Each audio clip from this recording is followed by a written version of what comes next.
VS Code hint, tip, and trick of the week.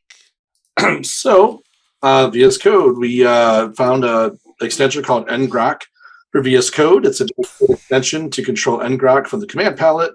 You can start, stop, and view dashboards for your tunnels. We'll put the link out there. If you don't know what Ngrok is, it is a way for you to run some sort of like utility that open up ports to allow people to come in to whatever you're running internally. So you can map, so say you're running a command box site, you've got your command box port, you can start up Ngrok, you can map the Ngrok to that internal port and then give out that URL externally, and somebody can just come in there and hit your site. So this little extension allows you to do it right from within VS Code. Now, when you install it, it does put on Ngrok 2, but it's still pretty cool. You just spin it up and go. Now, I know that I was playing with this, and I keep having some issues with my Google Chrome not liking the Ngrok URL, and then my ESET also did not like the Ngrok URL.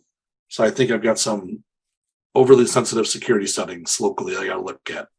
But for Ngrok, what it is a cool extension. So please check that out.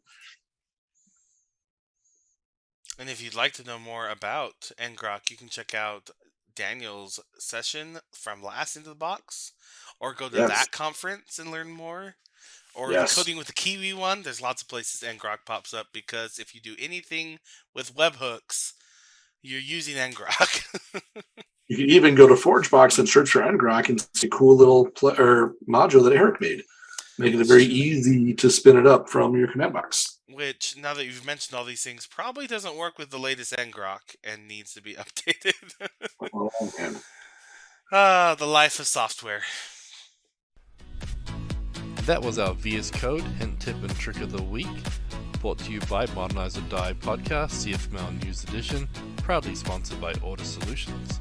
You can see the new episodes every week on cfmlnews.modernizeordie.io or on the Order Solutions YouTube channel.